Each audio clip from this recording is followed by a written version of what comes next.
Hey, what is going on everybody, and welcome to Fantasia. For today, we're going to be jumping into another session of Epic 7. Now today, got some more Epic 7 World Championships Losers Round 3 for you guys. That's right, both Apocalypse and WinterWish took out their opponents in the losers bracket, clawing their way up for a chance at the finals and potentially the grand finals.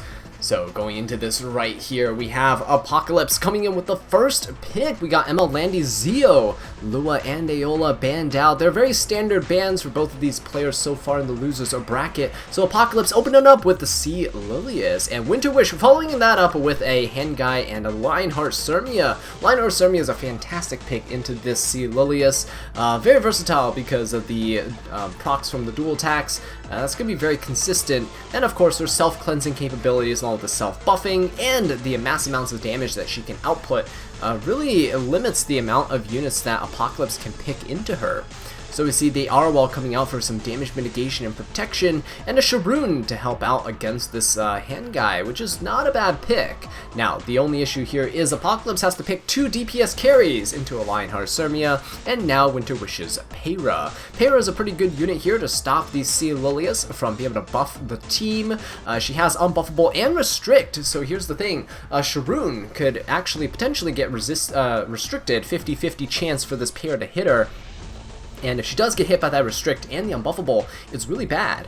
Not only can she not give a barrier and buff the highest attack unit on her team, but she'll be unable to give herself combat readiness boosts into WinterWish's team that has a ton of buffs. Right, Hand Guy provides barriers, immunity, attack up. Lionheart Sermia provides herself a defense buff and resist buff. Peyra has herself a barrier, stealth, and escort as well. So a lot of potential for Sharoon to be able to cut and jump up, but yeah, not really quite gonna happen here if she gets hit by this Peyra's restrict.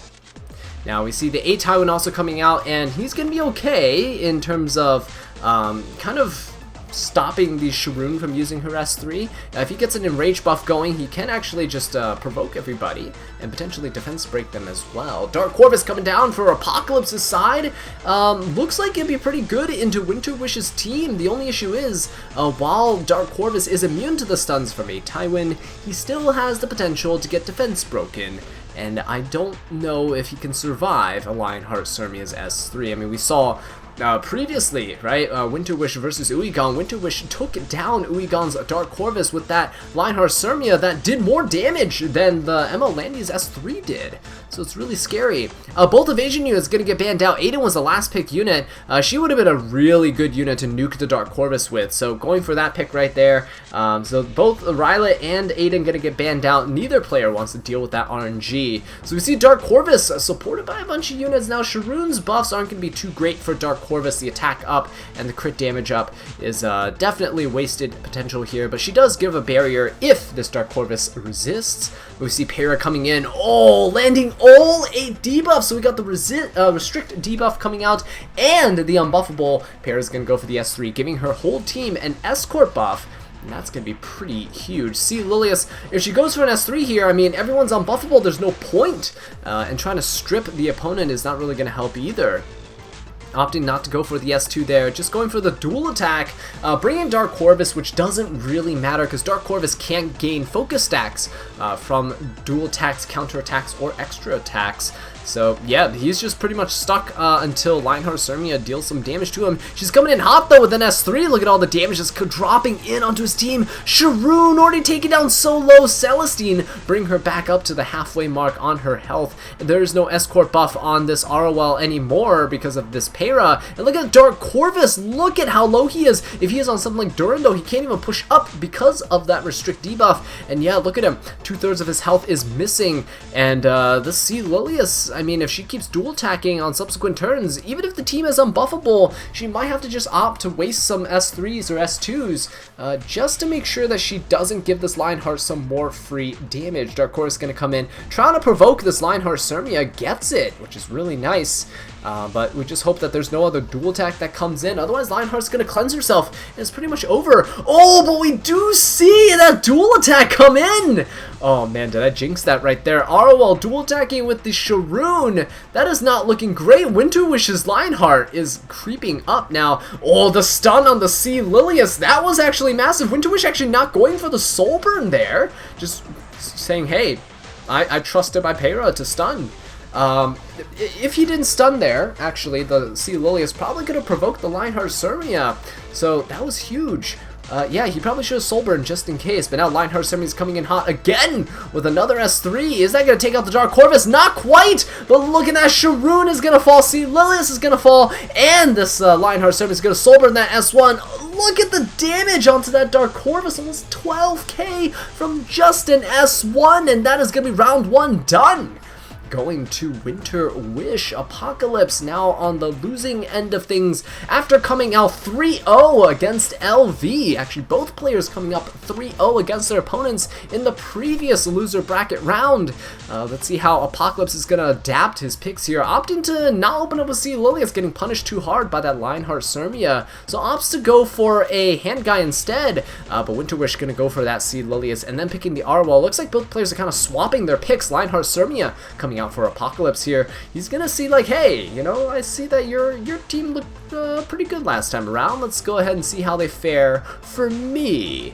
Briarwitch Assyria coming out. She is going to be pretty decent for putting the defense breaks and unbuffables onto the opponent. Not sure if he has enough effectiveness to really strip something like an ROL, but we'll have to see. WinterWish has 2 more picks right here. He's going to be exposing his entire draft because he has 4 units here, and Apocalypse can see exactly what he's up against and try to adapt his picks accordingly. So his 4th and 5th pick are going to be coming out afterwards. WinterWish going for the Shuna. He has to pick a really strong DPS carry here.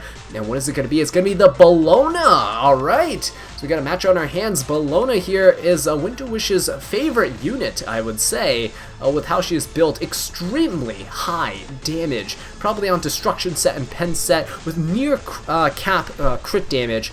A lot of attack.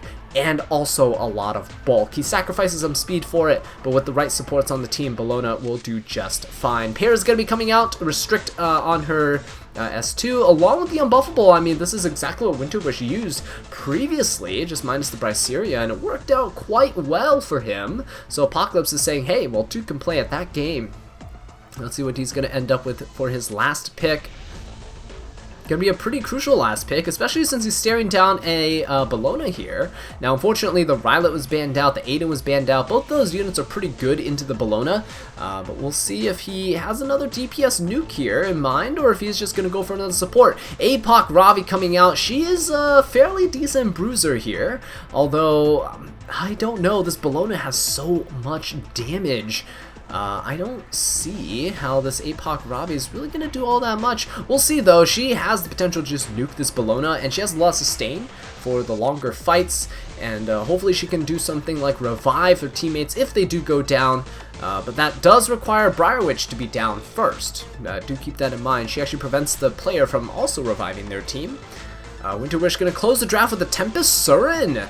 Shuna is going to get banned along with the Pera. Alright. Shuna actually has the potential to sleep the Briarwitch Assyria and get the attack down onto the entire team, so that's pretty big. Getting rid of her is pretty nice. Now, there's no cleanser on the side of WinterWish. Thankfully, though, this Tempest Surin can actually cleanse herself if she gets low enough and she procs her stealth. Sea Lilius gonna go for the S3, got the Vigor buffs going for the entire team, attack downs for everyone. Doesn't really matter too much because Hand Guy's gonna follow up, and he is gonna cleanse everything. So push back onto the Bryceria, not onto the Hand Guy. He would have gone first anyway, so it didn't really matter. But the Provoke here would actually stop the Briarwitch from taking the turn too early on. Let's see what happens. We see the Hand Guy going ahead, buffing with the S3, Tempest Surin coming in now.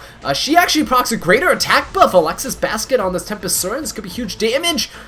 Oh, look at that! Briarwitch Assyria, obviously nothing got stripped there, but Proctor Immortality, that is huge. Lionheart Surmia under half her health, Emil Calric just hovering about half his health. not looking too good for Apocalypse already, and it's only been WinterWish's first turn.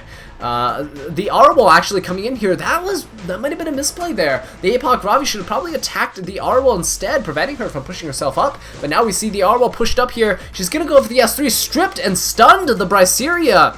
And that is not looking too good. Now Bryceria does get to go next, and if she's on Guiding Light, she will be able to stealth. Hopefully, with that barrier from the hand guy, she'll also get a little bit of protection. So there you go. She is now in Guiding Light. But now the only unit that can hit this Briarwitch Bryceria out of Guiding Light is this Bellona. If she can get an S2 off, if she can get her passive going, then she should be able to kill, even if she hasn't tacked down. So attack down Bellona, actually ripping her S3 right into his Lionheart Sirmia, not doing too much damage at the start. But look at that, it's adding up 5,000 damage right there. With that, just with an attack down and a vigor buff, right? Imagine if she didn't have the attack down. I think the Lionheart would have gone down there. Strip coming in from this Arwol, but nope, that's going to proc the Lionheart because it's a dual attack. Now this Arwol's probably got the Soul Burn to try to get rid of these Lionheart buffs here. Getting rid of that defense break is huge. So hand guy gonna S1 push up the Lionheart Sirmia. And is it going to be enough here? It is to strip, so the Soul Burn helping out quite a bit. Lionheart Sirmia's damage is definitely going to be gimped here, and she's not going to be healing as much either due to the lower damage output. Golden Rose proccing, so see that, healing her back up to about half her health there, and Bellona going for an S2, healing up all the way full. Look at that, Briarwitch Bryceria actually falling, which is huge for WinterWish. But the thing is, now Apoc Ravi has opened up with an S3 that she can possibly use to revive. Is she going to go for this Bellona? She does have a vigor buff. I think this probably can kill. It's an attack buff to Ravi, even though she's HP scaling.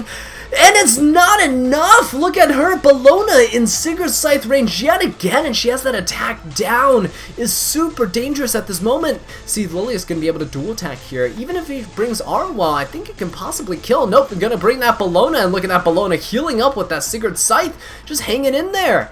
Alright then. Well, Emma O'Callaghan's going to try to desperately push up the A Ravi. Now, she's already used her S3, so there's really nothing that he could do to stop this. Look at that damage coming out from this Bellona with an attack down.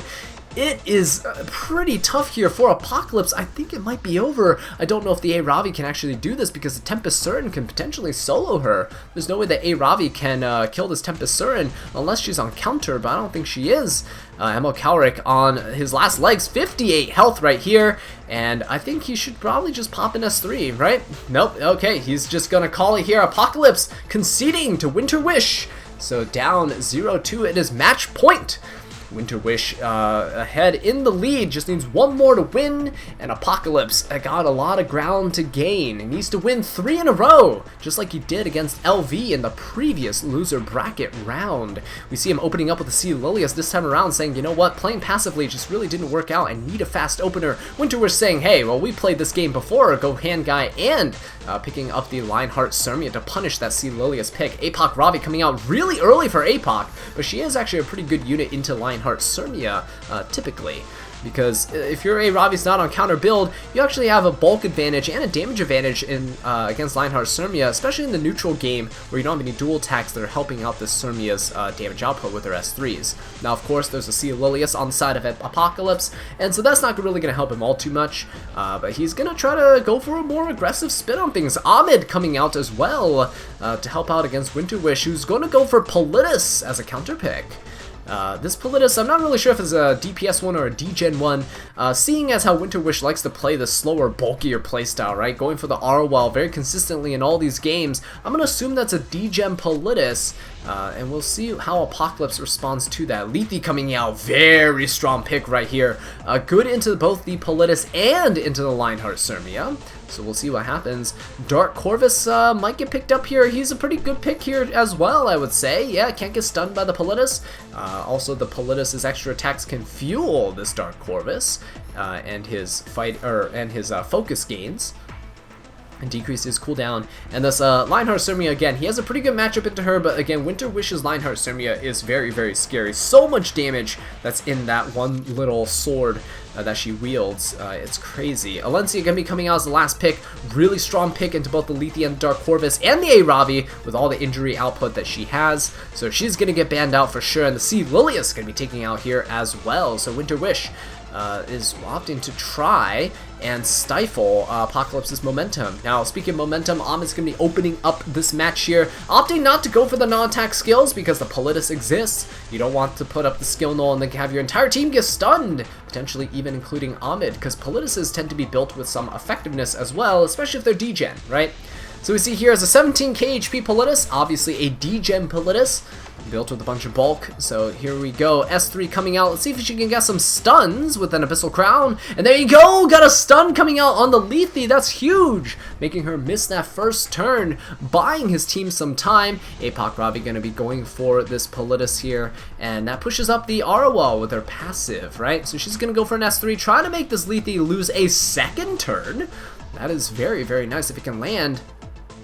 And there you go, yes it does, but Ahmed does have a cleanse that she can use. I don't think Politis is going to be lapping fast enough to reset her passive here.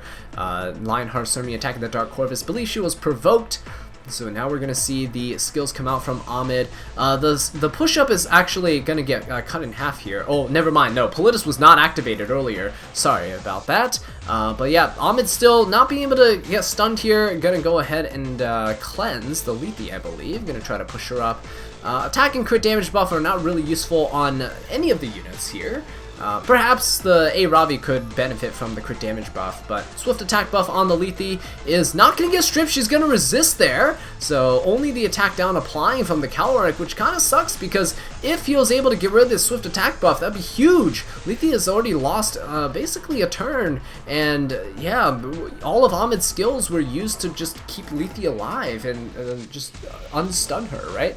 So resist yet again, might be a resist Lethe actually, quite interesting. So landing one Omen hit onto the Lionheart Sirmia. She needs to go for a Soulburn S3 on her next turn and try to land another Omen before going for an S1 with the extra turn that she grants herself. So we'll see it right here.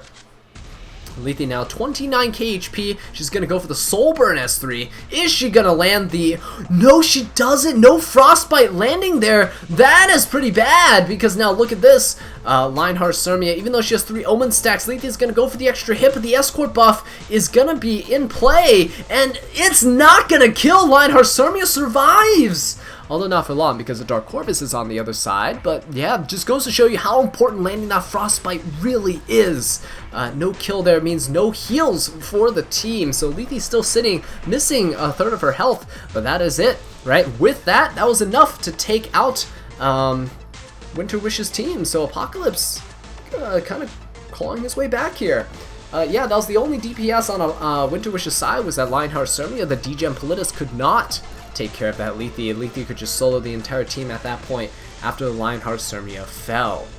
So we're going to see first picks come out of WinterWish's side. See, Lilius was banned in the previous round, so Handguy coming out for WinterWish, and we see the Ahmed picked up along with the Apocalypse Ravi.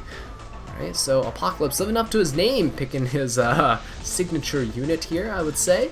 Arwell getting picked up on the side of WinterWish along with a Flitica. You kind of love to see it. Going for a faster unit, try to contest this Ahmed, but we'll see if she can actually do so.